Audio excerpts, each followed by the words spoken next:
ఈ గాల్లో గెలిచిన గాలి నా కొడుకులు ఎక్కువైపోయినారు రాష్ట్రంలో ఎమ్మెల్యేలు. ఈ గాల్లో గెలిచిన గాలి నా కొడుకులు ఎక్కువైపోయినారు రాష్ట్రంలో ఎమ్మెల్యేలు. మీరు తెలుసుకోవాల్సింది రాష్ట్రంలో ఉన్న తెలుగుదేశం పార్టీ జనసేన నాయకులు తెలుసుకోవాలి. ఇప్పుడే అంటే హైదరాబాద్ కు పారిపోయే వాళ్ళు రేపు జగనన్న ప్రభుత్వం వస్తే వీళ్ళు హైదరాబాద్ కాదు అమెరికాకు పారిపోతారు. ఆ రోజు మిమ్మల్ని కాపాడటానికి ఎవ్వరూ ఉండరు. రోజా ఏమనింది? గాలి నా కొడుకులు అనిందా? నేను ఒకటి అడుగుతాను. హాఫ్ లేటు మా రోజక్క ప్రెస్ మీట్లు చూస్తున్నా, మళ్ళీ పాత రోజక్క వచ్చేసింది బయటికి. ఇప్పుడు రోజక్క ఒకటి గుర్తుపెట్టుకో, మర్యాద అనేది ఇచ్చిపుచ్చుకోవాలి. నువ్వు మాకు మర్యాద ఇచ్చావనుకో నీకు ఇంకా ఎక్కువ మర్యాద ఇస్తాం. నువ్వు సంస్కారంతో మాట్లాడావనుకో ఇంకా సంస్కారంతో మాట్లాడతాం. మేమేమంటాం? రోజా అంటానా? రోజక్క అంట. ఎంత ముద్దుగా పిలుస్తాను నేను.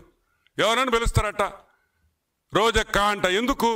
మా ఆడపడుచు, నువ్వు మా ఇంట్లో మనిషివి. గాలి నా కొడుకులు గాల్లో గెలిచిపోతారు అనింది అనుకుంటా కదా. గాలి నా కొడుకులు గాలికి గెలిచారు. సరే, నేను చెప్పన్న దానికి రిప్లై అయ్యా. గాలి ముండలు గాలి లేక ఓడిపోయారు. గాలి ముండలు గాలి లేక ఓడిపోయారు. బాగుందా? అవసరమా మనకే? నాకెంత అసహ్యంగా ఉందట మాట్లాడడం. నాకు నచ్చద్దా? గాలి నా కొడుకులు ఏంది? గాలి ముండ అంటే ఏం చేస్తావు? పద్ధతి ఉండబల్లా, రెస్పెక్ట్ ఉండబల్లా రాజకీయాల్లో. అంటే మీ ఇష్టం వచ్చినట్టు మాట్లాడచ్చు. మేమన్నా మాట్లాడితే అని ఆడస్తావు. ఏంది మే? ఏడ్చే ముందర ఒకసారి ఆలోచించవా? నేను మాట్లాడితేనే కదా వాళ్ళు మాట్లాడిందనే. ఏందా ఏడుపులేంది? నువ్వు మాత్రం ఊర్లో అన్నం తిట్టచ్చు. గాలి నా కొడుకులేంది? ఇంకా ఎక్కువ మాట్లాడితే అసహ్యంగా ఉంటుంది. నేను ఒకటే చెప్తున్నా, give respect and take respect.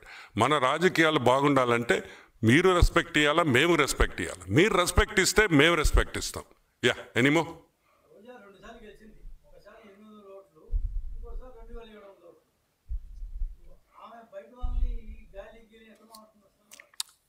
పాపం లాస్ట్ టైం మా రోజక్క గెలవడం అంటే అది మనం చేసిన తప్పే. వాస్తవంగా ఆ రోజు అదేదో చిన్న డిస్ప్యూట్ వల్ల ఆమె ఆ కాన్స్టిట్యువెన్సీ గెలిచింది కదా నగరి. లేకపోతే అసలు రోజక్క గెలిచే ప్రసక్తే లేదు. గుర్తుపెట్టుకోండి. అది ఫ్రస్ట్రేషన్.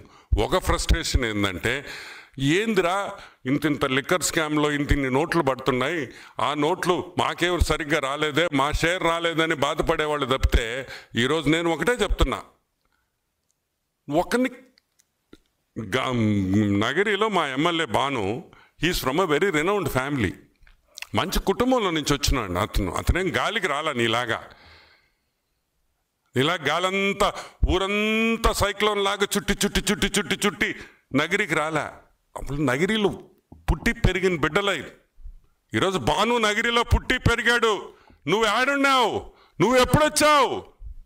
ఈరోజు గాలి నా కొడుకు అంటున్నావే, నువ్వు ఎక్కడి నుంచి వచ్చావు తల్లి? ఎలా వచ్చావు? మొన్న వరకు నువ్వు ఎక్కడున్నావు? నవ్వేదానివి. అదేం టీవీ షో, అది జబర్దస్త్. ఈడికొచ్చేసి గాలి నా కొడుకు. కాబట్టి గాలి ముండ మాటలు మాట్లాడొద్దని ఒకసారి మనవి చేస్తూ, యా ఎనీమో.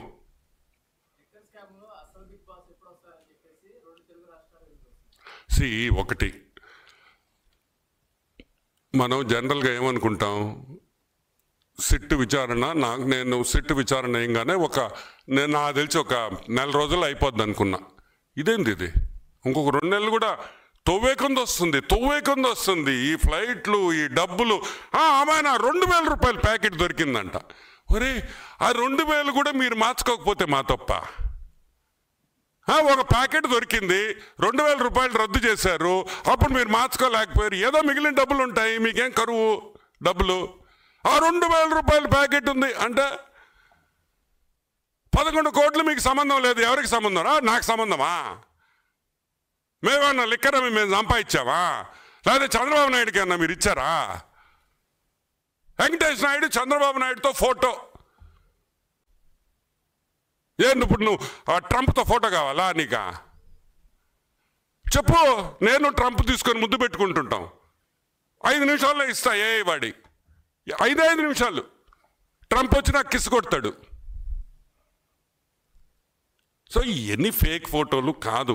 నేను అనేది ఒకటి, తప్పు జరిగింది. ఫ్లైట్ మేనిఫెస్టోలు ఉన్నాయి, అవి అబద్ధాలు కాదు కదా. ఎవడు ఫ్లైట్ ఎక్కిన ఎయిర్పోర్ట్లో మేనిఫెస్టో ఉంటుంది, ఏ ఫ్లైట్ నెంబరు, ఎవరెవరు ఎక్కారు అని కంపల్సరీ ఉండాల్సిందే. 11 కోట్లు దొరికింది. మా డబ్బు కాదు. ఎవరి డబ్బు? మా డబ్బా? చెప్పింది ఎవరు? సిట్కి 11 కోట్లు ఆడుందని ఎలా తెలిసింది? ఎలా తెలిసిందంటే దాంట్లో ఎక్యూజ్ అయిన వాళ్ళు చెప్పారు కాబట్టి. దాంట్లో ఇరుక్కున్న వాళ్ళు సిట్టు విచారణలో అయ్యా 11 కోట్లు ఇటు దాచున్నాము అని. అయినా మీ పిచ్చి కాకపోతే చంద్రబాబు నాయుడు ఆ డబ్బు పంపించాడు అన్నాడు ఒకడు నాతో. ఒరే, మా చంద్రబాబు నాయుడు 11 కోట్ల రూపాయలు సిట్టు విచారణకి వాళ్ళు ఇరికిచ్చేదానికి ఖర్చు పెట్టాలా? వాళ్ళు చేసిన పాపాలు 1000 ఉన్నాయి, ₹1 కూడా ఖర్చు పెట్టాల్సిన అవసరం లేదు. ఆ సంస్కృతి తెలుగుదేశం పార్టీలో లేదు. మేము ఎవరిని ఇరికించాలని అనుకోం. తప్పు చేస్తే మీరు ఇరుక్కుంటారు. మేము వలేసామనుకో, సగం మంది ఎమ్మెల్యేలు జైల్లో ఉండాలి. ఇప్పుడు ఉన్నారా? ఒక్కటే గుర్తుపెట్టుకోండి, ఈరోజు మిథున్ రెడ్డికి మీ కార్యకర్తలు ఆ జైలు కాడ నిన్న ఫోటోలు చూసా. చంద్రబాబు నాయుడు జైల్లో ఉన్నప్పుడు అసలు రానిచ్చారా జైలు దగ్గరికి? రానిచ్చారా? ఒక్కరిని బ్యారికేడ్లు వేసేసి ఆపేశారు. కానీ ఈరోజు that is Telugu Desam. That is Telugu Desam. That is Telugu Desam party. Rules, న్యాయం, ధర్మం అవి ఉన్నాయి కాబట్టే ఈరోజు మేము ఇంకా పార్టీలో ఉన్నాం, పార్టీ కోసం పోరాడుతున్నాం. యా,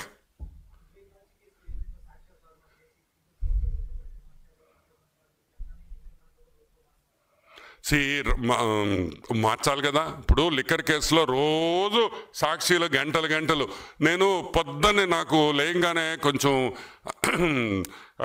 డల్గా ఉండేను అనుకో, ఏం చేస్తుంది తెలుసు మీకా?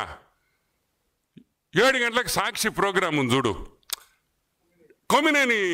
ఇది ఏమి చెప్తాడో మా కొమ్మినేని అంకుల్. అబ్బా, అసలు అది చూస్తుంటే బాగా జోష్ వచ్చేస్తుంది. డల్ అయిపోయినా అంత నవ్వుతా నేను. ఏం చెప్తాడంటే అతను నిజంగా అంత కామెడీయే, ఒక్క నిజం ఉండదు దాంట్లో. ఆమె ఎవడో ఫోన్ చేస్తాడు,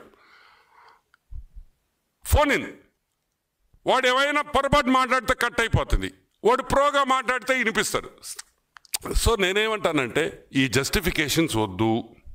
అయిపోయిన సినిమా, మీరు ఇరుక్కున్నారు, దయచేసి వచ్చి తప్పైపోయిందని క్షమాపణ అడిగి జైలుకి పోయేసి న్యాయ వ్యవస్థ ఏ శిక్ష ఇస్తే ఆ శిక్ష అనుభవించేసి రాండి, మళ్ళీ రాజకీయ ప్రవేశం చెయ్యండి.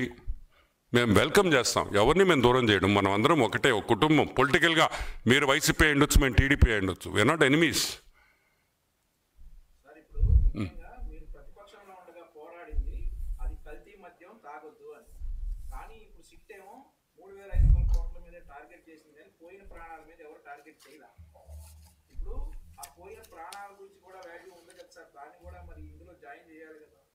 డెఫినెట్గా.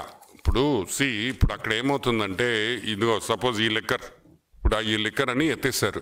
ఇప్పుడు ఈ బ్రాండ్స్ ఎక్కడైనా దొరుకుతున్నాయా మీకు? ఏ షాపులో అయినా? ఈరోజు మీకు ఒక విషయం చెప్పాలి. మొన్న ఒక షాపుకి పోయా, మా నెల్లూరులో కొత్త షాప్ పెట్టారు. ఆహా, ఎంత ఆనందంగా ఉండింది.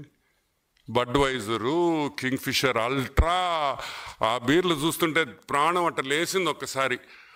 అదే జగన్మోహన్ రెడ్డి ప్రభుత్వంలో ఒక బీర్ తాగాలంటే ఇదొక్కటే ఉండేది, సింగిల్ బీర్. ఇంకేందో బీర్లు ఉన్నాయి, చూస్తేనే భయం వేసేది. సో నేనేమంటానంటే, ప్రాణాలు పోయిన ప్రాణాలు మనం తీసుకురాలేం. Nothing we can do. Yes, accountability అంటే మళ్ళీ ఏ ప్రభుత్వం ఉన్నా, ఈ రాష్ట్రంలో కాదు ఈ దేశంలో ఏ ప్రభుత్వం ఉన్నా కానీ 100% ఇటువంటి జరగకుండా చేయాల్సిన బాధ్యత ఈ ప్రభుత్వం, ఎన్డీఏ కూటమి మీద ఉంది. ఇటువంటి మళ్ళీ జరగనివ్వము అనేది మనం చేయగలిగింది. Okay, that's a good question. పక్క రాష్ట్రాల్లో సేల్స్ తగ్గినాయి. పక్క రాష్ట్రాలే కాదు, ఇంకా చూడండి, ఒకప్పుడు జగన్మోహన్ రెడ్డి ప్రభుత్వం ఉన్నప్పుడు, వైసీపీ ప్రభుత్వం ఉన్నప్పుడు రోజు సీసాలు పట్టుకునేది. వాస్తవం చెప్పాలంటే నేను కూడా దొంగనే. ఎప్పుడైనా హైదరాబాద్ పోయినప్పుడు ఒక 2-3 బాటిల్స్ కార్లో పెట్టుకొని వచ్చుకునేవాడిని. నిజం చెప్పాలి కదా, దొరకలేదనుకో, దొరుకుంటే బొక్కలో వేసేవాళ్ళు, అది వేరే విషయం. కానీ నేను కూడా తెచ్చుకున్నా. ఈరోజు నాకు ఫోన్ చేస్తున్నారు ఆడి నుంచి, ఒరే ఒక 4 సీసాలు